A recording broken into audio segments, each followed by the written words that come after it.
Hoje, a gente vai falar sobre os estados limites de uma estrutura de concreto armado. O que seriam esses estados limites, né? A gente viu até então a questão das características do concreto, das características do aço, né, individualmente, e aí a gente fez uma série de análises da concepção estrutural, etc., do lançamento do pré-dimensionamento, e a gente agora vai entrar num estudo mais aprofundado do comportamento do concreto armado, que é relativo à sua vida útil, à sua ruptura, tá? A esse estudo mais geral, mais de durabilidade da estrutura, para saber qual vai ser a vida útil, quais as condições da morte, né, da peça de concreto armado, a gente vai dar o nome aqui de estados limites. Então, os estados limites, né, eles são situações onde a estrutura ela apresenta um desempenho inadequado à finalidade da construção dela.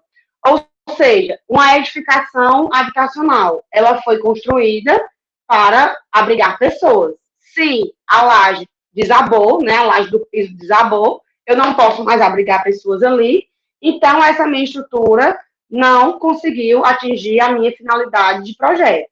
Eu tenho um shopping, que a finalidade de um shopping é o quê? É atrair clientes para fazerem compras nas lojas do shopping.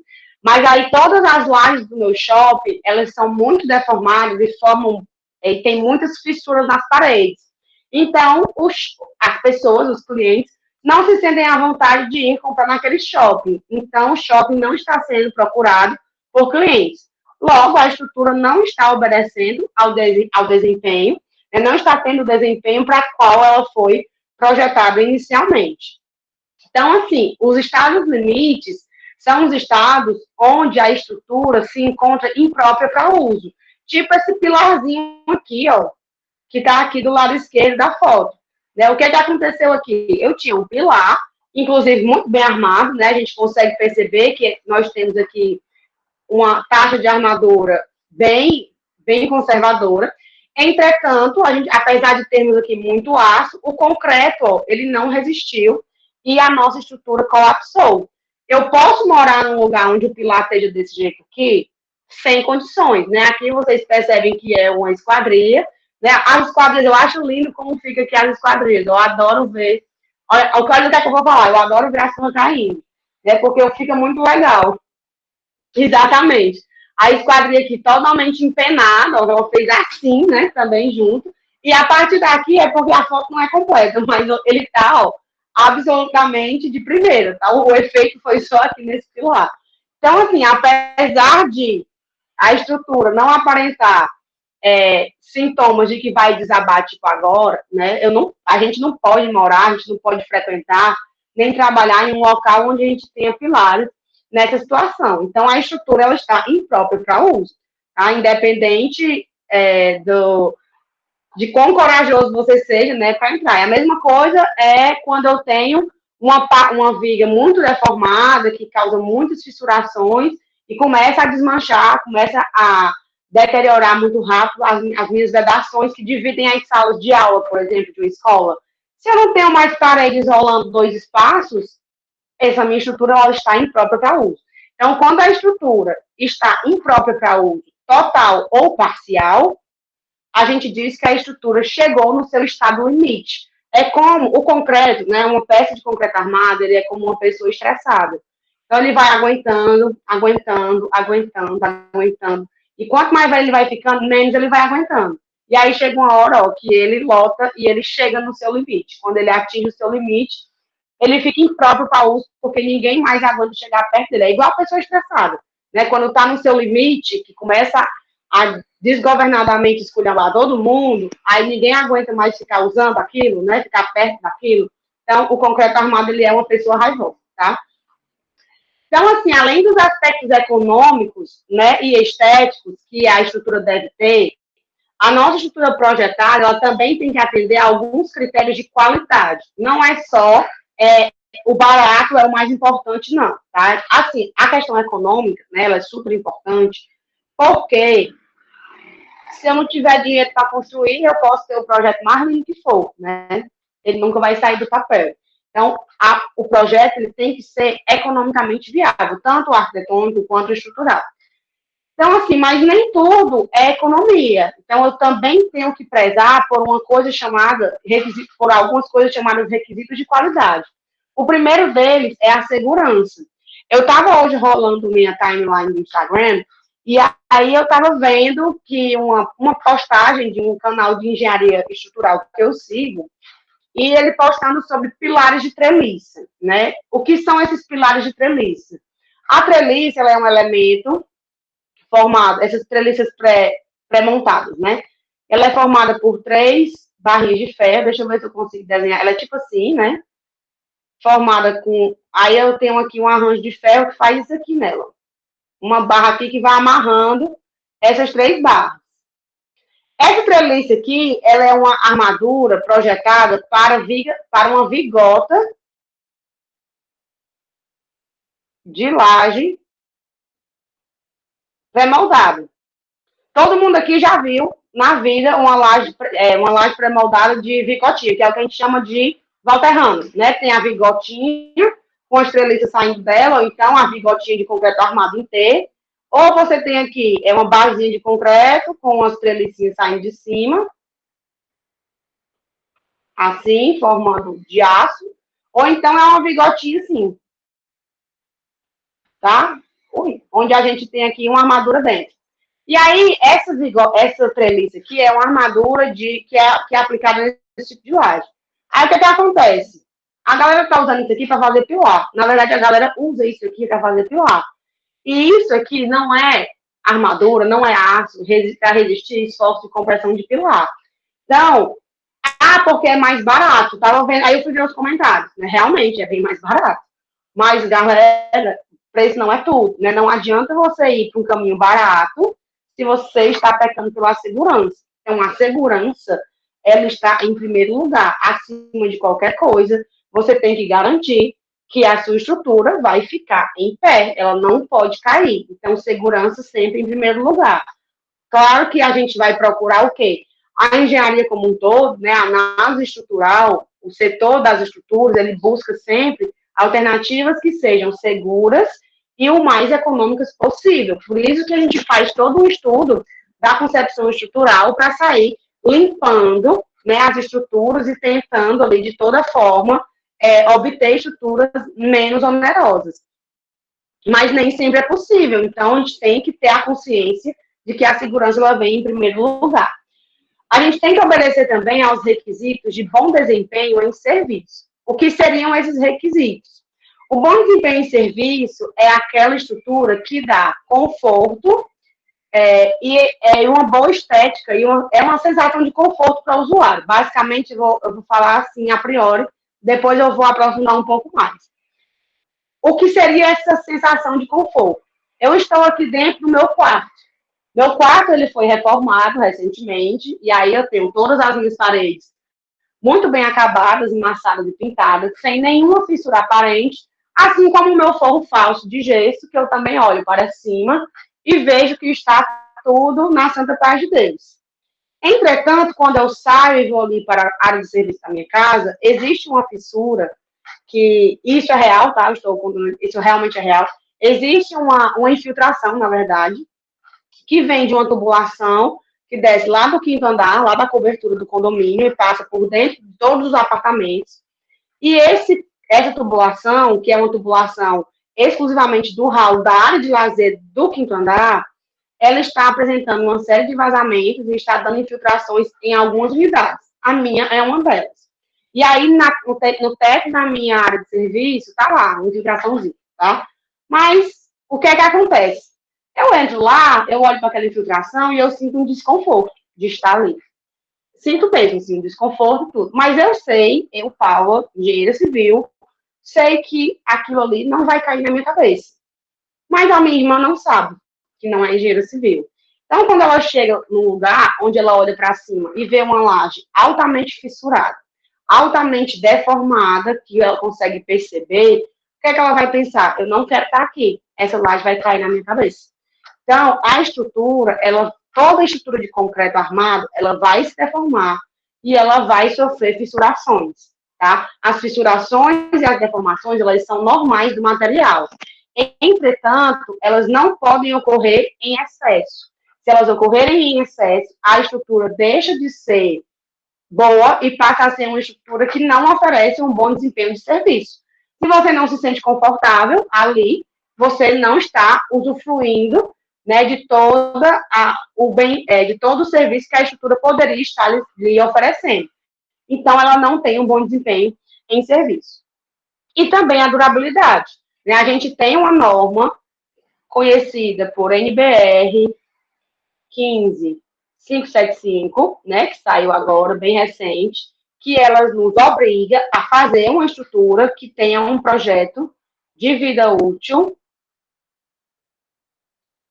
de 50 anos. Então, todo projeto estrutural, a partir de 2014 para cá, né, que foram construídos a partir de 2014 para cá, em diante, eles têm que ter, né, uma vida útil aí de pelo menos 50 anos. Então, a durabilidade da estrutura, ela está totalmente, intrinsecamente associada a isso, e também à agressividade ambiental. Então, a gente precisa conhecer o ambiente em que nós vamos colocar nossas edificações, para que a gente possa garantir essa vida útil aí de 50 anos, tá? Então, quando algum desses requisitos, né, 1 e 2, principalmente, né, de segurança e de bom desempenho de serviço, não for atendido, aí a gente diz que a estrutura atingiu o seu estado limite, vida útil de 50 anos. Então, por que a durabilidade está aqui? Porque, na verdade, o ideal é que a falha na segurança ou que a falha no serviço aconteça apenas com 50 anos de uso da estrutura. Então, com 50 anos, aí a estrutura realmente não vai mais estar lá, essas coisas todas, né? Então, aí é compreensível. Mas antes dos 50 anos, se a estrutura não estiver atendendo requisitos de segurança e de bom desempenho de serviço, a gente vai dizer que ela atingiu o seu estado limite. Ela se estressou com a vida e ela não quer mais viver aqui. Boa noite, Raíssa. Pronto, agora deu certo, né? Então, vamos falar um pouco aqui sobre esses requisitos de qualidade, tá? Dentro do nível de segurança pré-estabelecido, a nossa estrutura, ela deve suportar as ações que lhe são impostas, né, durante toda a sua vida útil, sem a ocorrência de ruptura ou a perda de equilíbrio estático. Ou seja, quais são as ações que vão ser aplicadas ali em uma estrutura?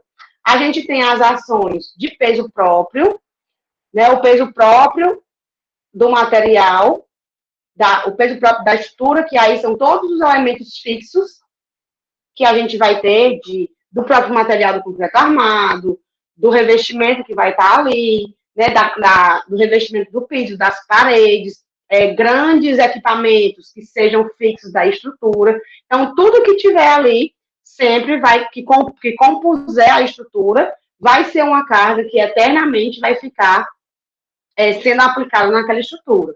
A gente também tem que lembrar, né, que existem as cargas de uso. As cargas de uso da estrutura são o quê? Exemplo, esse prédio aqui que eu moro é um prédio residencial. Então, a carga de uso desse prédio são as pessoas que moram aqui. Normalmente, durante o dia, está todo mundo fora trabalhando, ou sua grande maioria. E aí, quando chega à noite, as pessoas o quê? Voltam para casa. Isso, claro, né, não considerando o contexto de pandemia, que eu nem saio de casa, estou indo direito. As pessoas voltam para casa para o seu horário de descanso. Então, durante o dia, a estrutura, o condomínio fica de boa, não tem quase ninguém aqui. Quando chega à noite, aí vem todo mundo para casa. Então, existe uma carga ali que é diferente, de dia ou de noite, tá? E aí existem também as cargas excepcionais, né? As cargas excepcionais, que é o quê? É uma ventania que pode dar, é um furacão, é uma tempestade, um terremoto, né? Que aqui em Fortaleza a gente não sofre muito com essas coisas, mas pode acontecer, né? Então a gente tem que estar, a estrutura ela tem que estar preparada para essas coisas. E o meu critério de segurança é garantir que quando eu tiver com tudo isso acontecendo, a minha estrutura não vai romper e nem vai perder o seu equilíbrio estático. Ela vai permanecer equilibrada e inteira, tá? Então esse é o critério de segurança que a gente tem que obedecer. fazer com que ela fique em pé e com que ela resista sem romper, sem ruptura, sem colapso, quando a gente tiver as ações que vão ser impostas para aquela estrutura. E aí, cada tipo de edificação é projetada para um tipo de uso diferente. O uso residencial é uma coisa, o uso comercial é outra coisa, a escola, academias, teatros, estádios, né, locais que vocês têm, que a gente tem recebimento de grandes multidões. Então, tudo isso é levado em consideração quando a gente está fazendo o projeto da estrutura. Por isso que é tão perigoso você pegar um prédio e transformar, né, a sua funcionalidade sem fazer um estudo estrutural prévio. Porque vai que você pega uma casa que foi ali projetada no limite do mínimo e resolve transformar numa academia, né? E aí, como é que fica? Tem que rever toda e faz só uma redivisão de paredes. Tem que rever a estrutura para saber se a estrutura consegue, né, suportar aquilo ali. Quanto ao bom desempenho de serviço, nas condições normais de utilização da estrutura, as deformações que vão acontecer ali naquela estrutura, elas devem ser suficientemente pequenas para não provocar danos inaceitáveis em elementos que não sejam estruturais, não afetar o seu uso ou aparência e nem causar desconforto ao usuário. Então, o que seria isso? De repente, imagina que você tem aqui, acho que vai ter aqui outra coisa. Então, assim, o grau de fissuração, né, na estrutura, ele não pode afetar nem o uso, nem a aparência da estrutura, e muito menos prejudicar a proteção da armadura. Então, imagina que você tem aqui um pórtico, que é a entrada de uma casa, tá? Que é a entrada da casa aí com 6 metros de vão. Fazer aqui uma entrada de uma casa bem estilo moderno, né? Que hoje ninguém tem mais janela, né?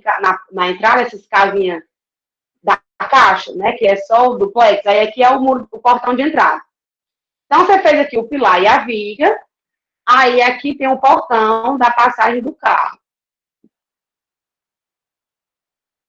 Bem aqui no meio. Que é o portão. E aqui é parede, né? Uma alvenariazinha. Pronto. O que é que acontece? Se essa estrutura aqui se deformar muito, essa viga, de repente ela vai se deformar. Vai acontecer isso aqui com ela. O que é que vai acontecer? Nessa alvenaria aqui, vão começar a surgir fissuras. Fissuras. Aí tu imagina, o peso de uma viga de concreto em cima de um tijolo cerâmico. Vai fazer o quê? Vai quebrar o tijolo. E aí vai empurrar a parede. Quando ela empurrar a parede, embaixo da parede tem uma esquadria, que no caso é o portão. E aí o portão vai emperrar. De repente, é super comum. Você tá, o fulano recebeu a casa, recém feito, ou então mandou reformar, tava ótimo, coloca aqueles portãozinhos de trilho, né, de correr, de repente o portão tá emperrando, ou a janela não abre, né, ou a porta não abre, o que é isso aí? Falta de desempenho de serviço, deformação excessiva do elemento estrutural, que aí foi descarregou em cima da alvenaria e a alvenaria, por sua vez, descarregou em cima da esquadria e aí a esquadria não presta mais. Então, eu estou sendo impedida de utilizar o portão na minha casa por conta de uma deformação. Então, não posso ter deformação em excesso que cause esse tipo de efeito na minha alvenaria. Outra coisa, fissuração. Todo concreto ele fissura, tá? É normal. Tudo bem, Thaís, sem problema. Todo concreto fissura. É normal. Então, só que ele fissura em um grau que você, às vezes, não consegue nem perceber. Né? Você vê lá umas fissurinhas, assim, bem fininhas, e ok, são aquelas fissuras ali, são normais. Mas, às vezes, o concreto vai fissurar muito. E aí, quando esse concreto fissura muito, ó, deixa eu pegar aqui uma estrutura, e aí eu tenho aqui uma viga, né? E as minhas fissuras normais aqui de retração e contração do concreto, né? Da sua formação. Beleza. Aí o que é que acontece? Essas fissuras, ao invés de serem assim pequenininhas, vão ser maiores. Vão ser aqui bem perceptíveis e muitas, assim. Vão surgir muitas fissuras, porque o concreto foi mal executado, ou porque foi mal dimensionado, e etc. E aí, o que é que vai acontecer? Essas fissuras, elas vão se abrindo, e a gente vai começar a ver a presença da armadura que tem ali através dessas fissuras. E aí, se eu estou do lado de fora da estrutura e eu vejo a armadura, aquela estrutura está em sério risco, né? A armadura não foi feita para ficar assim, ao ar livre. A armadura, ela tem que ser protegida por um lençolzinho de concreto e tem que ficar escondida do ambiente externo, porque senão ela vai oxidar, e se ela oxidar, ela vai perder a integração entre aço e concreto, e aí você vai ter simplesmente ali uma viga sendo segurada por Deus e não mais, né, de concreto armado. Então, a gente não pode nem ter uma aparência prejudicada por tantas fissuras e nem também, né, essas fissuras não podem afetar o uso também, porque senão fica muito ruim, né? Quanto à durabilidade, eu já comentei aqui, né, que a estrutura, ela deve atingir uma vida útil de 50 anos. A vida útil aqui, segundo a nossa norma de desempenho, é de 50 anos. E durante essa vida útil, né, durante esses 50 anos, a estrutura, ela tem que se manter em bom estado de conservação, tá? Sobre as influências previstas, né, ambientais, as influências ambientais previstas, sem a necessidade de reparos de alto custo. Então, eu não estou falando que você vai construir uma estrutura de concreto armado e ela vai ficar lá para o resto da vida intocável, não. De jeito nenhum, pelo contrário. A cada 2, 3 anos tem que retocar a pintura, tem que fazer investigação de instalações hidráulicas, né, hidrossanitárias, porque instalação com vazamento é caixão em vela preta, dá carbonatação no concreto e aí bota a sua laje a perder. A gente vai já ver uns exemplos aqui, tá? E tem que ver se o cobrimento do elemento, né, se o cobrimento de concreto está sendo obedecido, porque naturalmente as ações do ambiente elas vão afetar ali a parte mais externa da estrutura. Então, assim, pintura, reboco de pintura em parede, né, não é só estética, não, é proteção também. Eu fui fazer uma aula essa semana passada, uma inspeção, e aí a moça estava reclamando que a parede dela tinha muita infiltração na parede externa.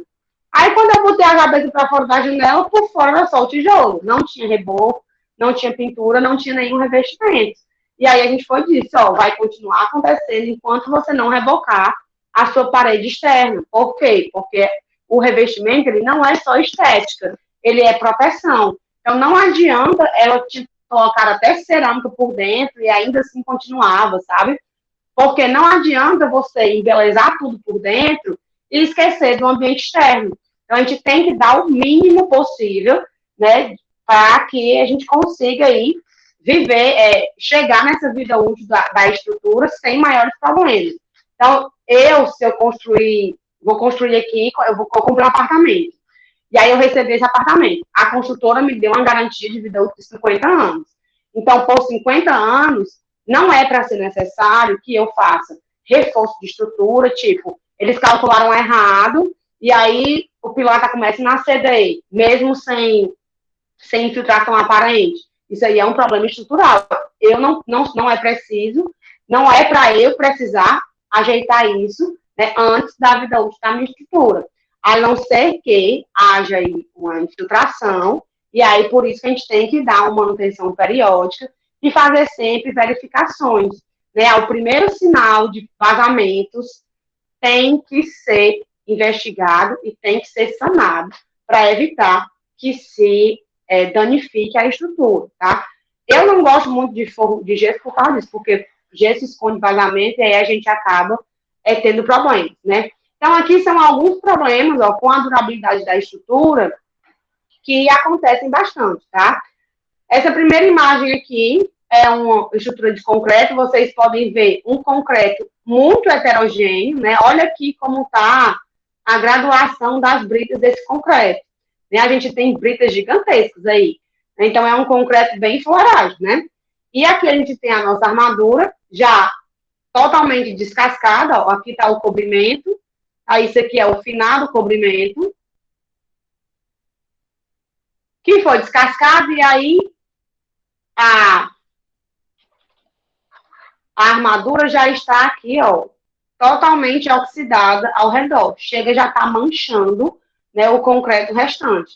Então, quando isso aqui acontece, ó, o que é que acontece com o aço? O aço, ele é como se fosse uma série de, um rolinho de várias camadas.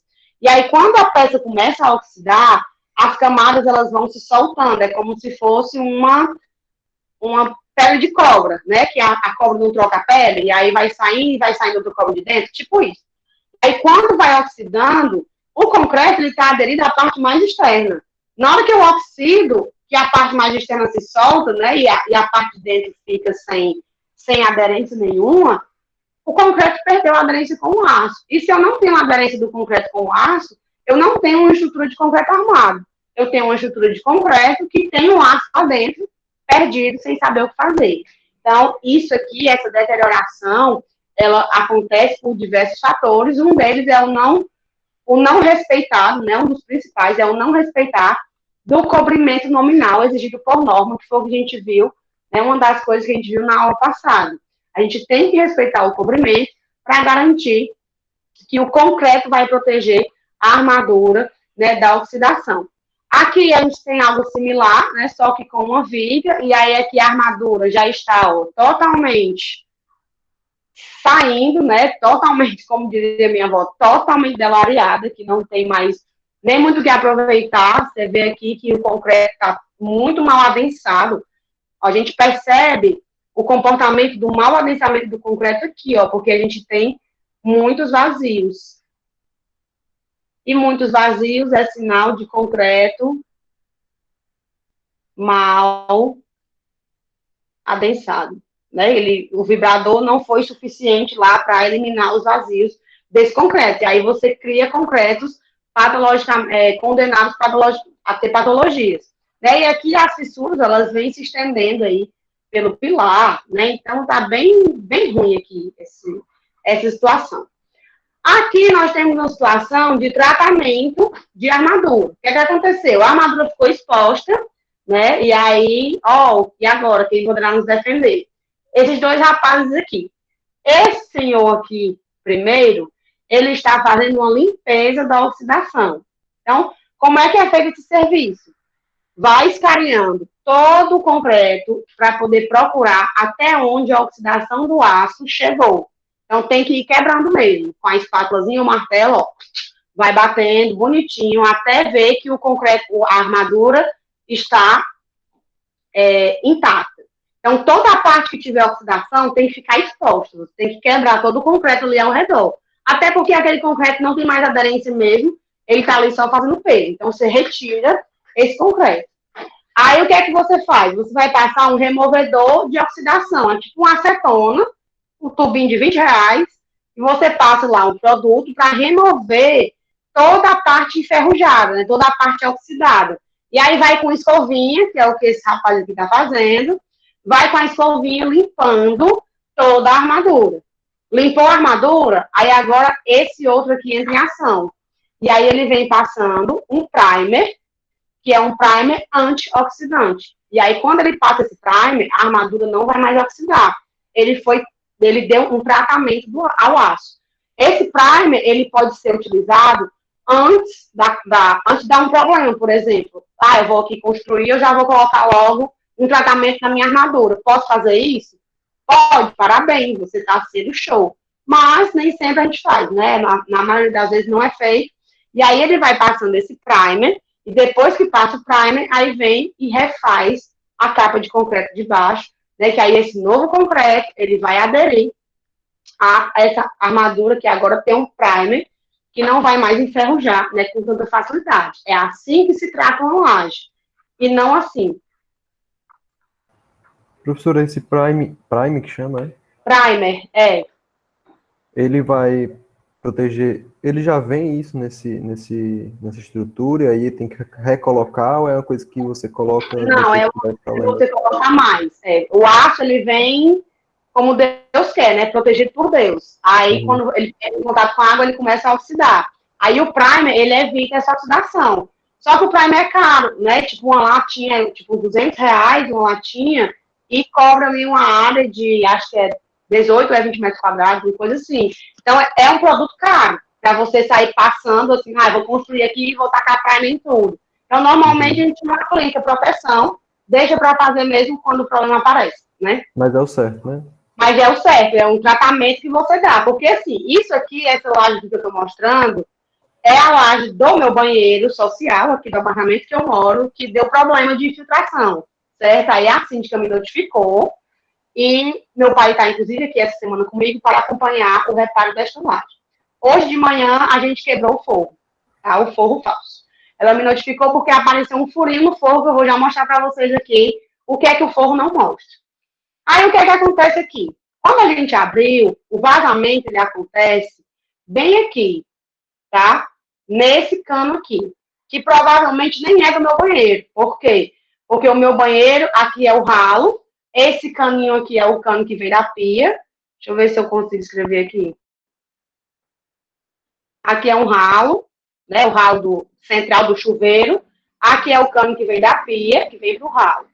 Aqui é o do sanitário, né? Porque aqui o ralo, ele é ligado com a bacia sanitária para ir para a fossa. Não me pergunte por quê. Isso aqui é um cano que ligava a um outro ralo, que era o ralo seco, né? Que é o ralo vizinho ao sanitário, que ele hoje está desativado. Esse cano aqui, ele é desativado, tá? Só tem esses dois funcionando. Então, assim, o meu banheiro joga água aqui e aqui. E o que está pingando é esse aqui. Então, não, o vazamento, acabei de descobrir que não é do meu banheiro. Porém, já foi aberto, né? Agora a gente vai ajeitar. E aí foi até bom ter aparecido. Porque aí eu vi o quão crítica está a situação dessa laje.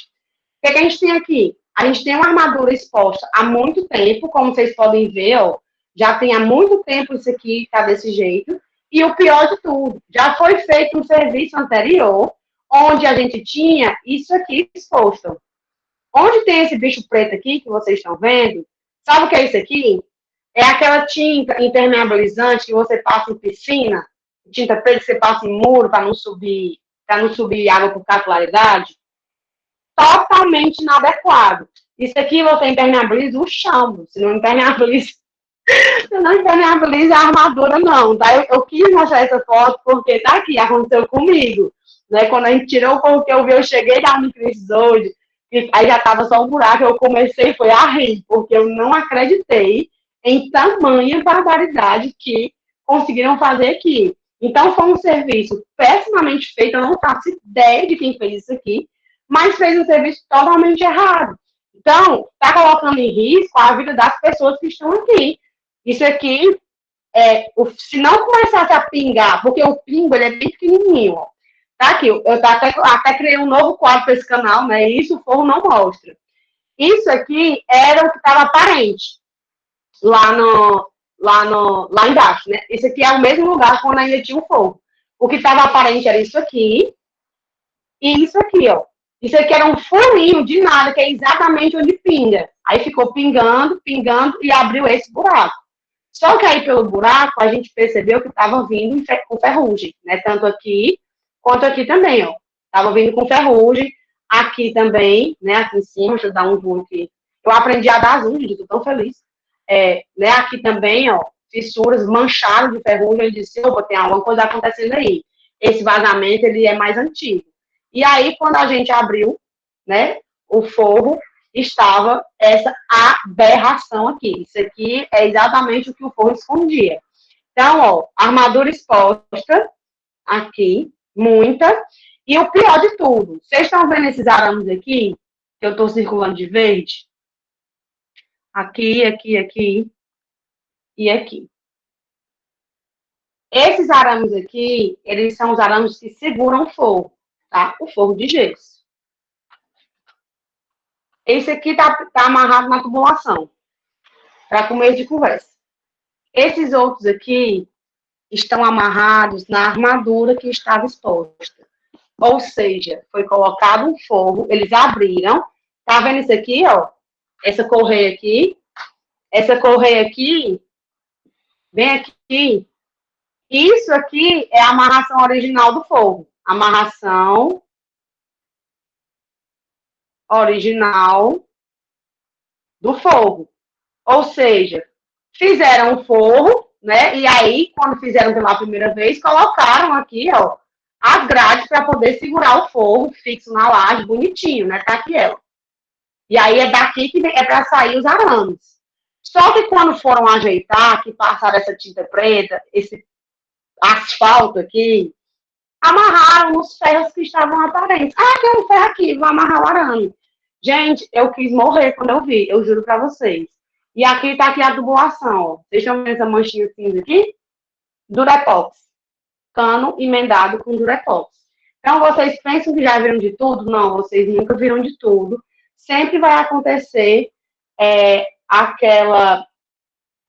essas coisas, né, que a gente espera não precisar se deparar com isso, mas a gente sempre vai se deparar com isso. Então, muito cuidado, né? Tenham muito carinho com as estruturas e manutenção é a melhor maneira de evitar que isso aqui aconteça. Então, todo forro tem que ter um acesso para você fazer uma vistoria e fiscalizar, para evitar que a laje chegue nesse grau, tá? Isso aqui, porque que tá assim, o piso do banheiro não é impermeabilizado, e aí a água infiltra, e foi corroendo a armadura, e nunca se tratou isso, aconteceu isso aí, né? Então, como é que eu vou ajeitar? Eu vou remendar o vazamento aqui, a gente vai trocar peças, né? Vai colocar uma vedação aqui própria, né? Tipo uma luva aqui, que cola e consegue vedar, descola e entra. A gente vai tratar toda essa armadura, recapear com concreto, né? A tubulação passa por baixo, então não vai dar para usar forma, vai ter que ser na mão mesmo, na base do andaime, vai dar um trabalho danado, mas a gente vai tratar e vai recolocar o fogo. Eu moro aqui, né? Não é o meu apartamento, é alugar. Eu conversei com a proprietária e aí ela deu muita sorte, que eu sou uma pessoa séria que vou ajeitar isso aqui, né, de forma correta. Mas se fosse meu, eu derrubaria e fazia outro laje, porque, meu Deus do céu. Isso aqui é outro buraco, que também é no meu condomínio, tá? Que é um buraquinho de nada. Isso aqui devia ter uns 1 centímetro ou 2, né? Pouquinho. Aí a gente foi cortar isso aí para ver o que era. Tá aqui, ó. Mais cano emendado com Durepox. Durepox. Tá? Vocês sabem o que é Durepox, né? Aquela massinha cinza que você cola assim, como de serviço ceboso. E aqui, não sei se vocês estão... É muito mais cara a Durepox, eu tô impressionada com isso. Como é? Durepox é mais caro do que a cola mesmo. Do que a conexão, né? Porque o certo, na verdade, é trocar a conexão, né? Ó, aí aqui, ó, como é que já tá essa laje aqui, ó. Estão vendo aqui? Essas armaduras que eu tava arrancando com a mão, viu? Eu comecei a puxar e começou a abrir um ferro na minha mão. E aí, eu tô rindo, mas é de nervoso, tá? Isso aqui é a situação da laje, tá? Que esse buraquinho aqui estava escondendo. Esse remendo aqui, eu não sei como é que isso foi feito. Eu acho que a pessoa remendou com o antebraço. Só pode ter sido. Ela botou o concreto aqui e fez assim, ó. E jogou, porque não tem condições, tá? Não tem condições disso aqui ter sido feito sequer com a colher de pedreiro, porque eu não acredito. E aí, o que é que foi feito aqui? Deve ter dado um vazamento, né? Aí, tanto que eles tamparam aqui com Durepox, ó, tá aqui o Durepox. Aí, o que eles fizeram? Corroeu aqui, tacou cimento por cima, né? Fez um argamassa e botou aqui. Aí, o que a oxidação faz? Ela vem pra cá. Ela anda. E aí ela estoura em outro lugar. Por quê? Porque a armadura não foi tratada. Então, isso aqui não... Aí eu conversei com a síndica, não é um problema do meu apartamento. Então, realmente, esse daqui eu disse a ela que eu não ia resolver. E eu vou conversar com o engenheiro que está fazendo a inspeção aqui do condomínio, que foi quem notificou, né? E aí a gente vai conversar, porque isso aqui é uma tubulação que vem do cano da cobertura, né? Exatamente que é exclusivamente para a área de lazer da cobertura do quinto andar, que está abandonada. Ela tá lá, eu subi no telhado ontem, né? E aí eu vi que o ralo está todo quebrado, então está dando todos esses problemas. É bem complicado mesmo. Olha, não é fácil. Então, estrutura, edificação, tem que ter manutenção. Não adianta, tem que ter manutenção. E ao menor sinal de problema, não façam gambiarra. Não posterguem o problema, resolvam. Todo e qualquer dinheiro que você gastar antes é melhor do que deixar o problema para resolver depois e acontecer um desabamento como aconteceu ano passado aqui, né? Ano passado foi? Ou foi 2018 que desabou? Foi ano passado, não foi o Andrés? Eu nem lembro, não foi esse ano ainda não.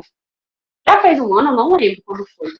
Foi ano passado. Então, aquilo ali foi o quê? Foram anos e anos e anos e anos de fechar oxidação com cimento. Maquiagem. Você vai maquiando, maquiando, maquiando, até que chega uma hora que a estrutura não suporta mais. Né? Então, é bem complicado. Vocês estão aí para entrar no mercado de trabalho, né, como arquiteto, então vocês têm contato direto com o cliente, conscientizem, pelo amor de Deus, os clientes de vocês para evitar esse tipo de coisa que é muito chato, é realmente muito chato. Voltando aqui um pouco, né, a falar dos estados limites, o uso adequado da estrutura, ele é atestado, né, quando a gente faz a verificação de 2 estados limites. O estado limite último e o estado limite de serviço, o ELU e o ELS, tá? O requisito de segurança, ele está relacionado com o estado limite último, que é o quê? O estado limite último, o nome já está dizendo, é o último surto da vida do estressado. Ele vai, explodir. Quando ele explode, ele papoca, né? E aí não tem mais concreto, não tem mais nada. Então, é o estado limite último. E a durabilidade, a aparência, né, e o conforto estão relacionados com os estados limites de utilização, que são os estados limites de serviço. Aparência, conforto e durabilidade, né, basicamente. Estética, conforto e durabilidade são os estados limites de serviço. Então, a gente vai fazer algumas verificações de estado limite de serviço, mas o nosso foco aqui mesmo é estado limite último, que é a questão da segurança. Tá? Aqui que eu falo na nossa disciplina. Então, o estado limite último, né, são aqueles que são relacionados ao colapso, né, ou a qualquer outra forma de ruína estrutural. Tipo, às vezes, a peça não quebrou, como esse pilar aqui, por exemplo. Às vezes não aconteceu isso. Mas vocês devem lembrar muito bem do edifício da Maraponga, né, do ano passado, que fez isso aqui, que houve um recalque diferencial, e aí o pilar cedeu, a fundação, e aconteceu isso aqui, ó. Ele ficou assim, o prédio. Deu tempo, todo mundo foi evacuado, ficou lá um monte de dia ainda ele assim, né? Provavelmente ele ia demorar um bocado para tombar, mas ele teve que ser demolido, porque uma parte da estrutura dele houve ruína, e aí quando tem ruína em uma das partes, a gente diz que a estrutura atingiu o estado limite último, né? Então, essa ruína, ela acaba determinando uma paralisação total ou parcial do uso da estrutura. Isso aqui é o edifício Versalhes, né, essas duas fotos aqui, também aqui em Fortaleza. Isso aqui foi por conta de uma reforma, aconteceu em 2013, aqui ali na Ana Vilhar, né, esse edifício ele foi demolido. E aí, isso aí foi uma reforma que a pessoa começou a reformar a varanda, tinha muita infiltração, e saiu quebrando loucamente até que caiu e morreu, acho que 2 pessoas, né? Os 2 operários morreram nesse colapso aí, porque simplesmente a estrutura houve a ruína parcial. Né? Então, assim, no projeto de estruturas de concreto, a gente tem que verificar a segurança com relação aos seguintes estados limites.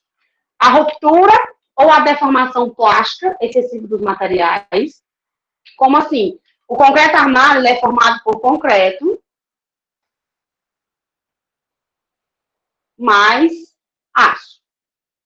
O concreto, ele rompe.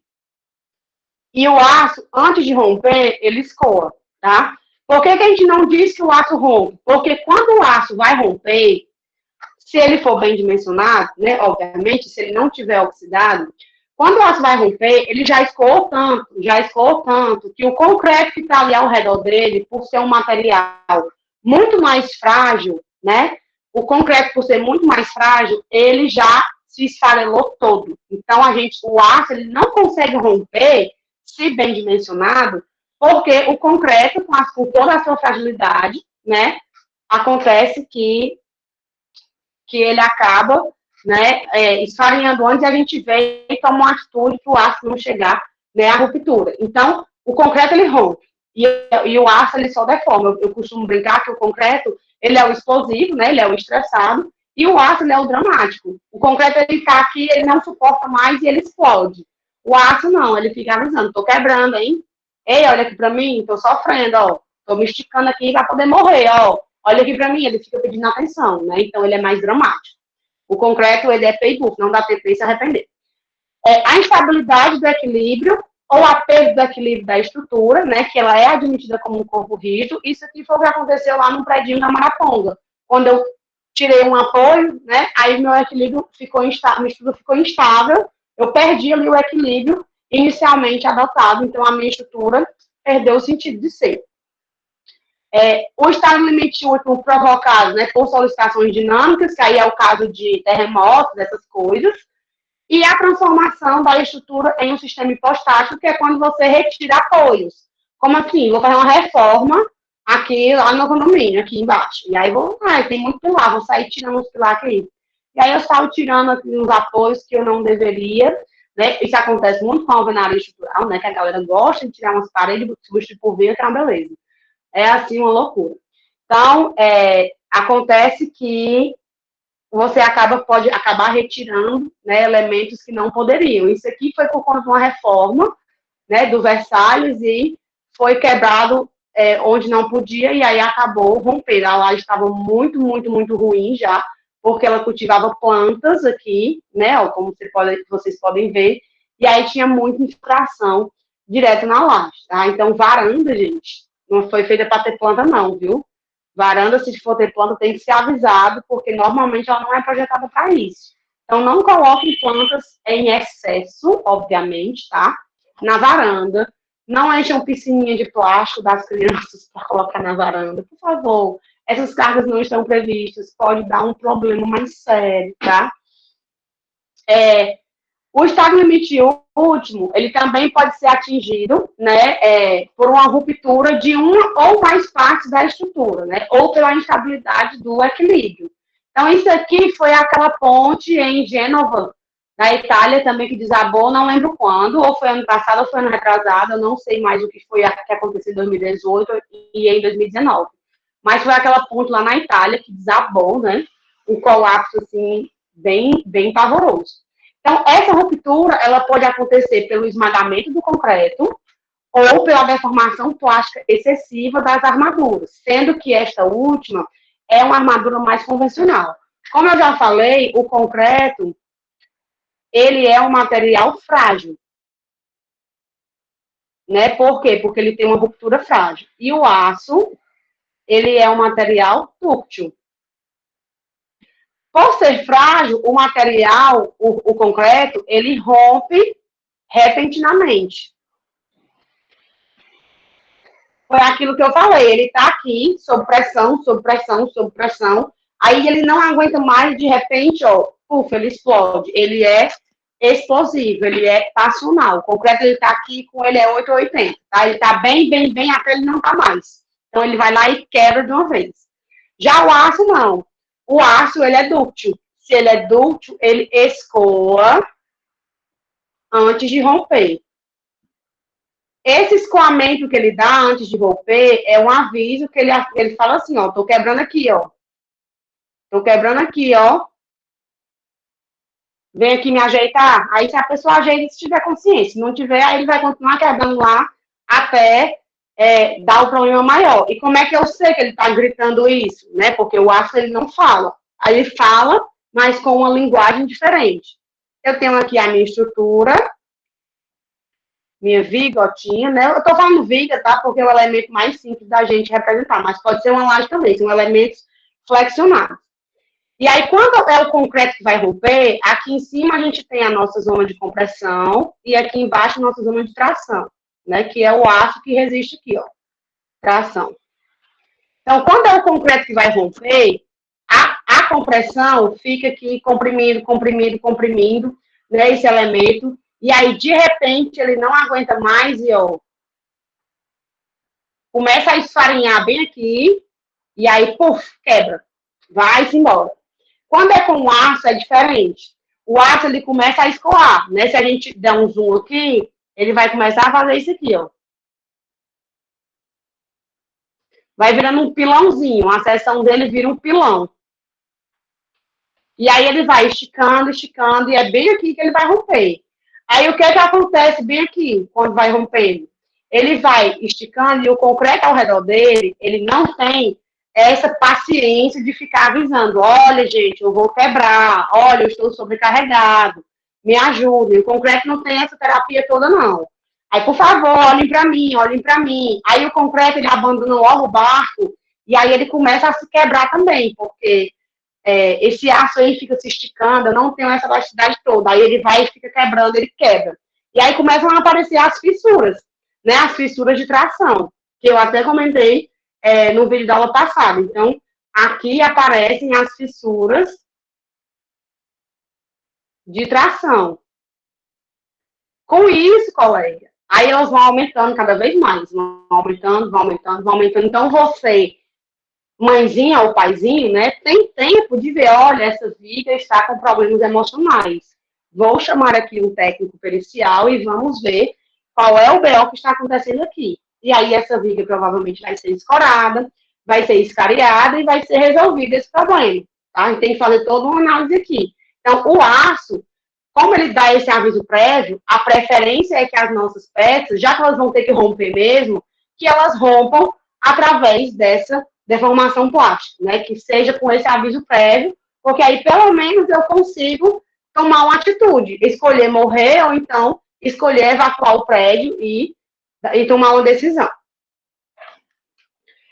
Então, assim, de acordo com a nossa norma, né, NBR 6118, a gente admite em uma peça fletida que o esmagamento, ele ocorre quando, né? O esmagamento, no caso, é isso aqui, ó. Isso aqui é o esmagamento do concreto. Esmagamento do concreto. Aí, isso aqui embaixo, que está aparecendo, ó, é o aviso prévio do aço, né? Dizendo assim, ei, vou quebrar. Hein? Aí começa a acontecer isso aqui, ó, começam a aparecer essas fissuras, tá? Então, esse esmagamento, ele ocorre em seções que são parcialmente comprimidas, tá? Que a deformação da borda do concreto atinge o valor de 0,35%, que é aquele valorzinho achado que eu falei no começo da disciplina, de 3,5 por 1.000, né? Eu disse que a gente ia falar bastante nesse valor. E nós temos também, quando a deformação máxima da tração, né, nas armaduras é igual a 1%, ou seja, 10 por 1.000. O aço, ele é um super material, tá? Eu não vou nem enganar vocês e dizer que ele não é, porque ele é top da balada. Então, assim, o aço, ele aguenta deformar muito mais. Antes de romper, ele deforma muito mais do que 10 por 1.000. Só que o concreto não. O concreto, ele é frágil, ele é sensível. Então, o aço, ele vai ficar lá escoando, e quando ele deformar mais do que 1%, né, do seu comprimento, o concreto que existia ali, abraçando ele, já se foi, ó, há muito tempo. Então, assim, o aço em si, ele aguenta muito mais do que uma deformação de 10 por 1.000. Mas o concreto, que está ali perto dele, né, coladinho com ele, não. Então, esse valor, ele é limitado por conta disso, por conta do concreto. Mas o aço sozinho, ele vai mais longe, tá? Metálico é uma coisa, assim, espetacular. Agora a gente vai falar um pouco sobre o estado limite de serviço, que é o nosso ELS aí, relacionado com durabilidade, né, conforto e deformações, tá? Então, assim, o estado limite de serviço, eles correspondem aos estados onde a utilização da estrutura, ela vai se tornar prejudicada por conta de deformações excessivas, tá? Ou por um nível de fissuração que comprometa a sua durabilidade. Como assim? No caso do estado limite de serviço, se a viga deformou muito e empenou o meu portão, eu não preciso abandonar a minha casa, mas eu tenho que ajeitar. A minha funcionalidade, ela está prejudicada. Porque, de repente, eu não consigo mais abrir o portão completamente para guardar o meu carro na garagem. Mas eu consigo abrir ele um pouquinho para entrar, então deixo o carro fora e assim eu vou vivendo, né? Mas, de toda forma, a sua estrutura foi prejudicada. Se você não pode abrir uma janela porque ela emperrou, ou se o vidro da sua janela quebrou, você teve que trocar, e aí entra um ladrão na sua casa e roubou o seu laptop e tal, com todos os seus programas de arquitetura dentro, já pensou? O azar, né? Muito triste. Então, a funcionalidade da estrutura, ela foi prejudicada por conta de um defeito, né, de uma situação ali estrutural. E isso inclui também vibrações indesejáveis, tá? Quando eu falo sempre de vibrações, eu dou o mesmo exemplo, mas é porque eu não encontro um exemplo tão acessível para dar, que é o mezanino do Benfica. Por quê? O mezanino do Benfica, ele vibra muito. Você já experimentaram pular lá em cima para ver a cara de pânico das pessoas, né? Que quando tem uma pessoa assim, mais com cara de medrosa, você dá um pulinho e aí pronto, você mata um do coração, porque lá vibra excessivamente. Eu conheço pessoas que não sacam dinheiro no Benfica sob hipótese nenhuma, porque não sobe naquele mezanino. Não vai ao cinema do Benfica, porque não sobe naquele mezanino, porque tem medo, porque vibra demais. E isso aí, amigo, é estado limite de serviço. A partir do momento que você limita o uso, tem alguma coisa errada. Então, teria-se que dar um jeitinho, né, naquela vibração, tá? E a questão das fissuras é porque tá aqui as fissuras, ó. Podem ser fissuras pequenininhas, mas essas fissuras podem ir aumentando. E quando eu tenho fissura demais, quando chega nesse nível aqui, ó, isso aqui é uma fissura numa parede, na parte lateral, tá? Da viga. Isso aqui logo, logo vai afetar o cobrimento.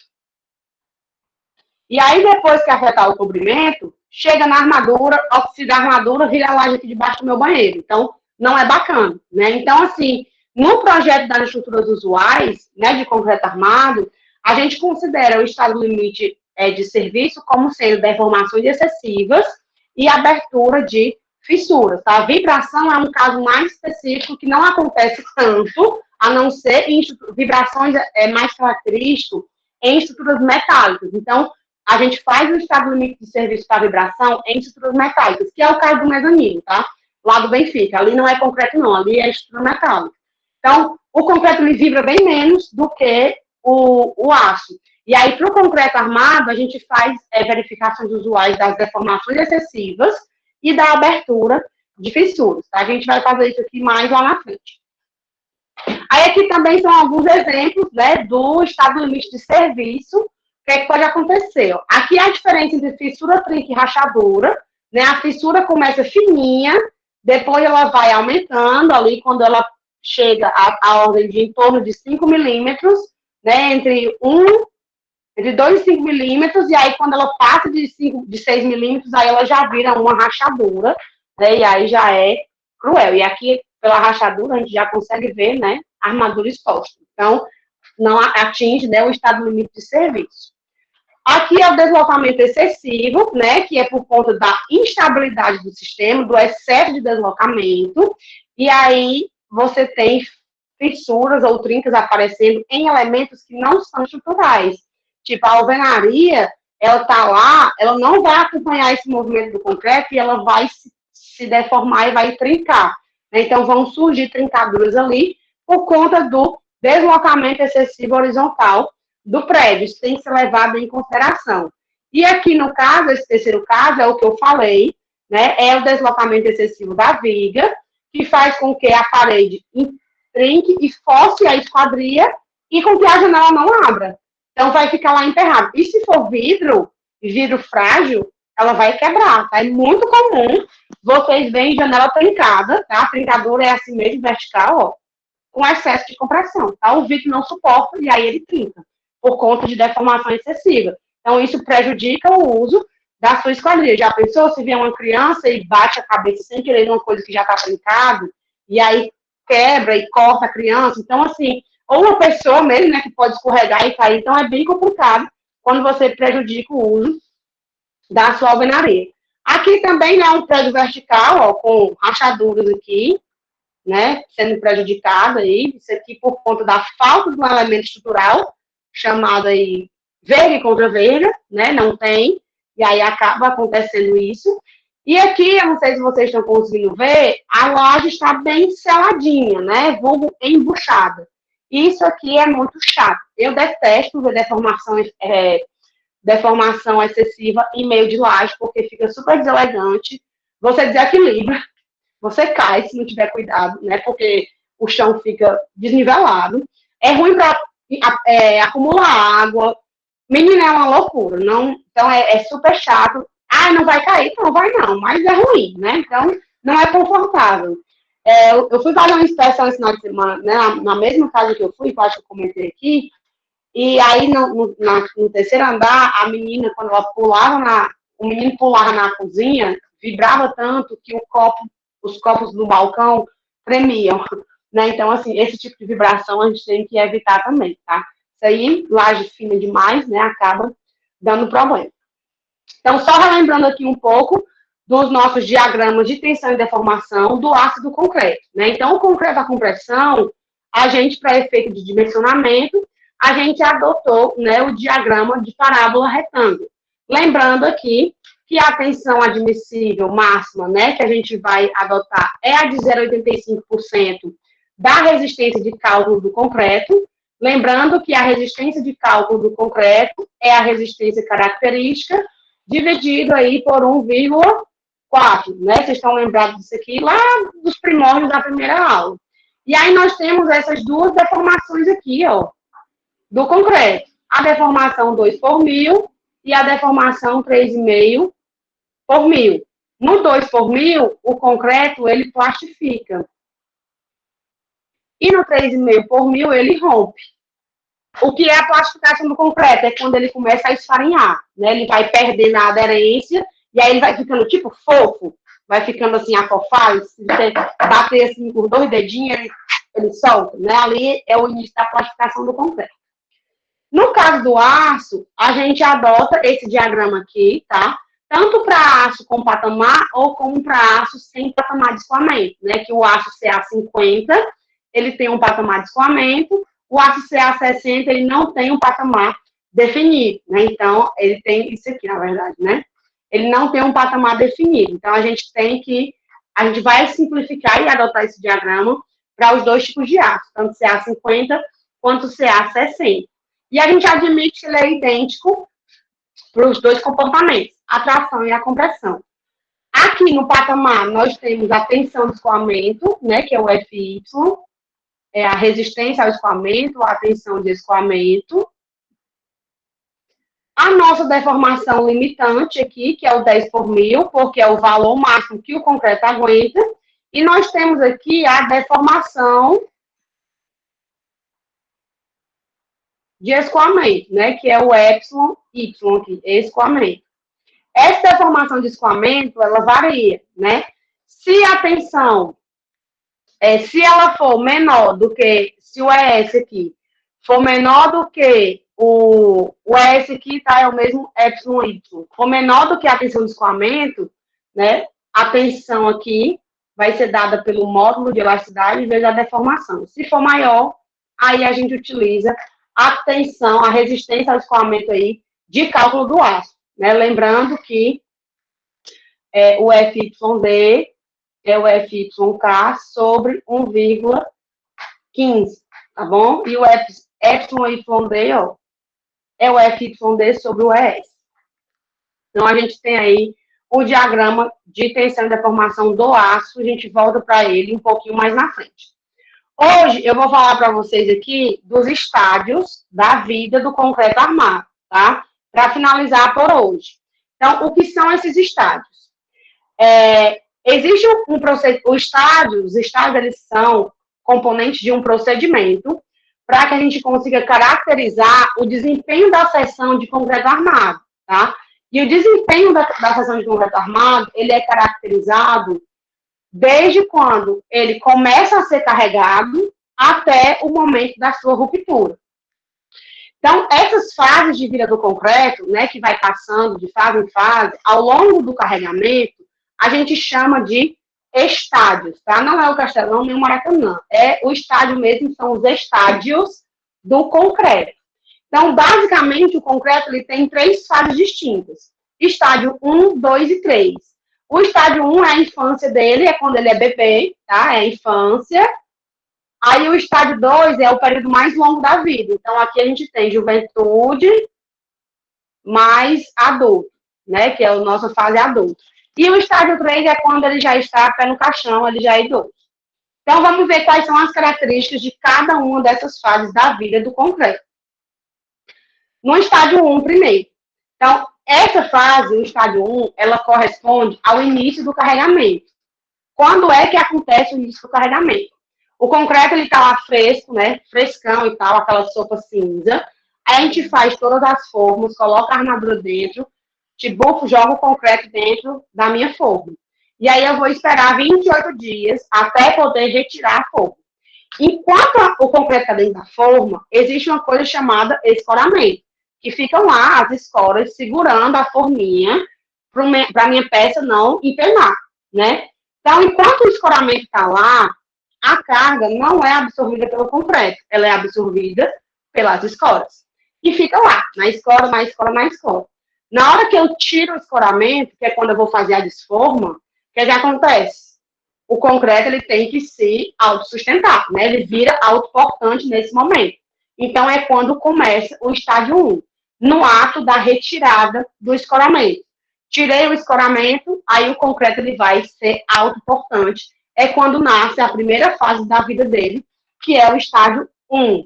Então, nessa fase, as tensões normais, né, elas surgem, as tensões normais que surgem ali são tão pequenas que o concreto consegue resistir às tensões de tração.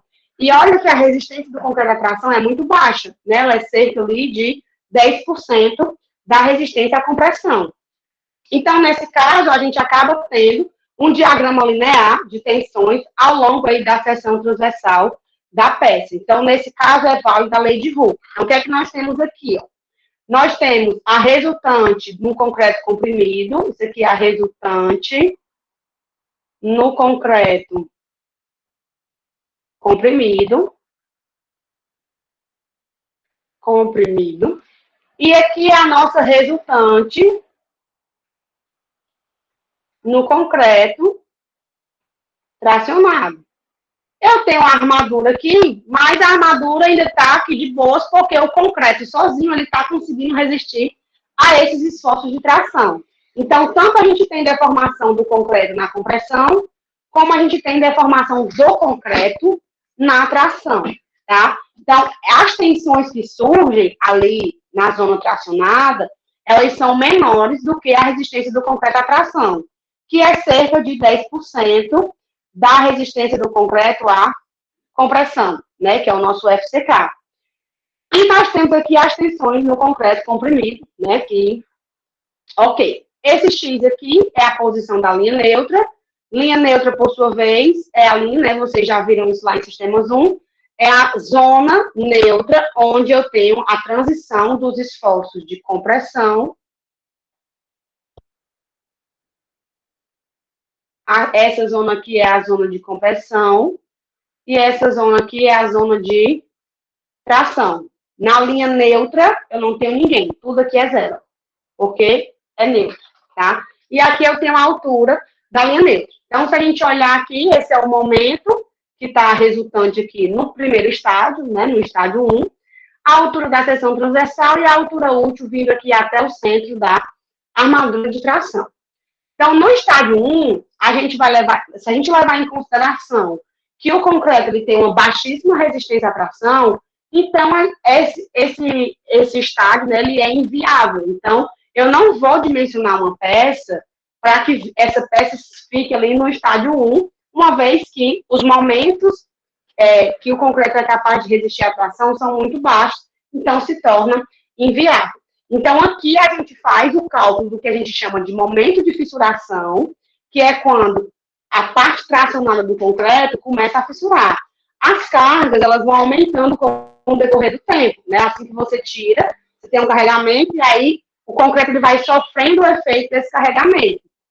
Quando ele atinge esse momento de fissuração, aí a região ali tracionada começa a fissurar toda, e acontece a transição do estágio 1 para o estágio 2, tá? Então, quando a gente conhece o momento de fissuração, a gente pode calcular a armadura mínima necessária e o estágio 1 termina quando a seção fissura. Acabou o estágio 1, a gente vai, então, para o estágio 2. Então, nesse nível, o concreto ele não resiste mais à tração, porque a região tracionada do concreto já se encontra totalmente fissurada. Então, a nossa contribuição do concreto tracionado, ela sempre vai ser desprezada. Apesar dela existir, a gente vai desprezar, tá? E aí, o diagrama aqui de tensão e deformação permanece linear. Então, no estágio 2 acontece isso aqui, ó. A seção tracionada fissurou. Isso aqui são as fissuras. Agora, o concreto tracionado já está todo fissuradinho. Então, eu tenho uma resultante do concreto comprimido e eu tenho uma resultante de tração agora, ó, RS, resultante de tração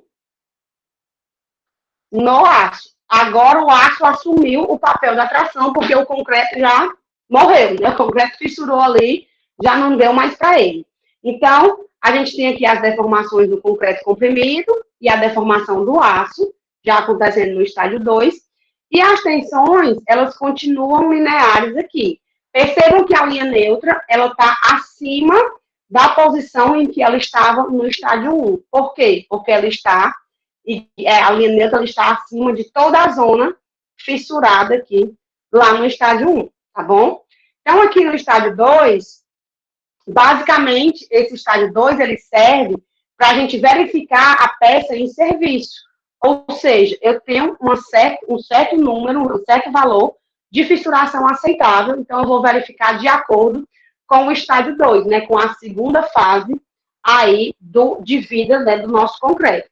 Então, a gente tem o estado limite de abertura de fissuras e o estado limite de deformações excessivas.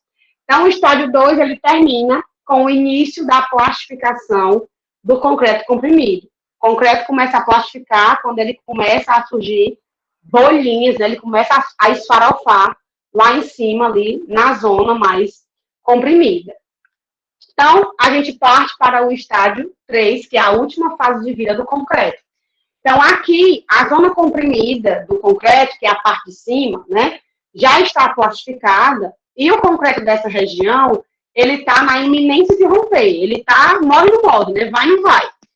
Aqui a gente admite que o diagrama de tensões vai ser o diagrama parábola-retângulo, né, que a norma nos apresenta, e é nesse estágio, nessa fase de vida, onde a gente vai fazer o nosso dimensionamento, que é uma situação que a gente chama de cálculo na ruptura. Então, a gente vai dimensionar as nossas peças de concreto armado para que elas durem o tempo de vida do concreto. Então, até o estágio 3, eu preciso aproveitar ao máximo aquela minha estrutura de concreto armado. Então, no estágio 3, o que é que acontece? As fissuras de tração, elas já aumentaram. A linha neutra no estágio 2 estava aqui, as fissuras vinham até aqui. Então, a minha zona de fissuração cresceu, né? Eu tenho aumento das fissuras. E o concreto, ó, ele está plastificado. Concreto plastificado.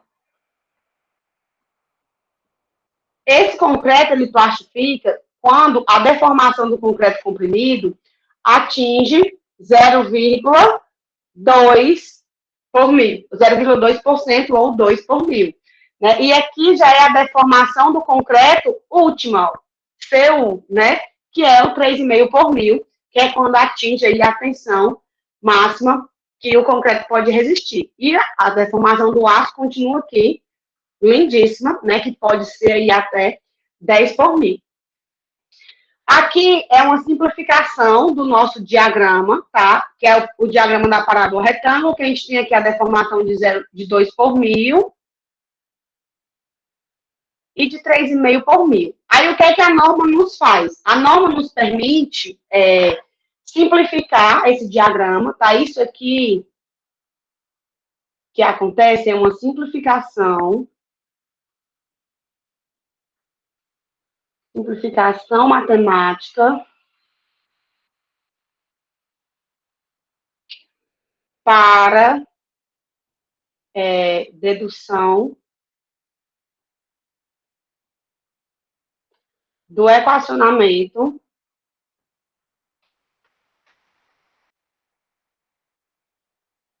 da flexão simples.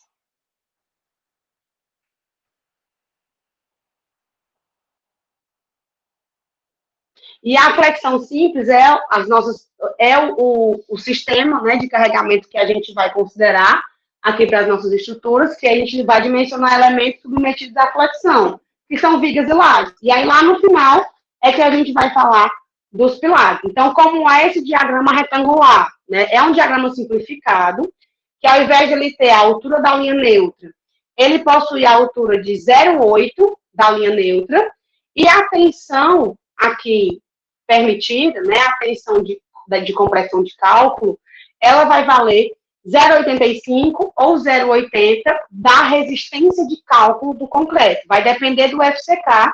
Esses valores a gente vai ver mais detalhadamente lá na frente. Então, ao invés de a gente trabalhar com uma parábola e um retângulo, quando eu quiser fazer o diagrama de equilíbrio aqui nessa seção e quiser encontrar as minhas equações de flexão simples, eu vou utilizar um diagrama retangular, que é o diagrama simplificado, onde a tensão dele vale 0,85 do FCD e a altura da linha neutra vale 0,8 de x, e não mais o x, tá? Onde o x aqui é a altura da linha neutra. Então, só recapitulando aqui, para poder encerrar, o que é que acontece com o concreto? Né? Eu tenho aqui o concreto fresco,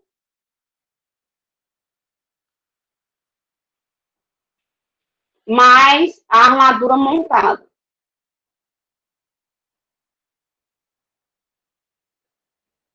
O que é que eu faço? Eu coloco todo mundo dentro de uma forma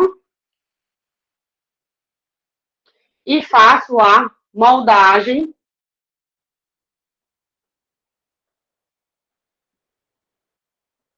aqui da estrutura. Né? Isso aqui acontece dentro de uma forma.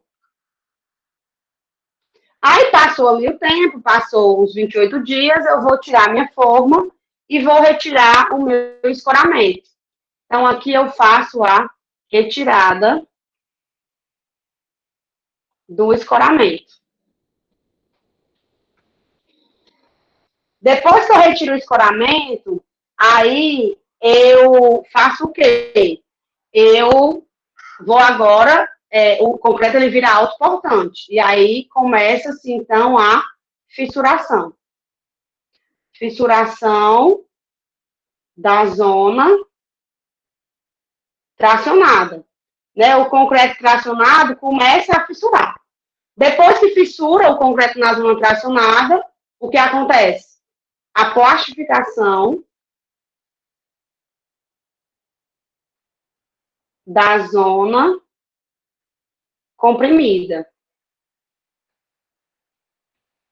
E, por fim, depois que plastifica, né, a ruína da seção comprimida também. E aí, o que é que nós vamos fazer? Isso aqui, né, até a moldagem, até a retirada do escoramento, a gente tem o concreto no estado fresco, né, no estado fresco, que aí ele vai curando e tudo. Quando eu retiro o escoramento até a fissuração, é o nosso estádio 1. Da fissuração até a plastificação da zona comprimida, a gente tem o nosso estádio 2. E, finalmente, depois que rompe, depois que plastifica, rompe, e aí o concreto atinge o estádio 3 da sua vida, que é o nosso cálculo na ruptura. É aqui que a gente vai dimensionar as nossas peças, para que ela rompa no estádio 3, quando a gente tiver aí, né, o máximo de aproveitamento possível dos nossos materiais. Então, pessoal, hoje eu vou ficando por aqui. Na próxima aula, a gente vai conversar sobre os domínios de deformação, tá? O domínio de deformação e de ruptura das peças de concreto armado, antes da gente começar, né, ver aqui rapidinho o equacionamento da flexão simples. Tá certo?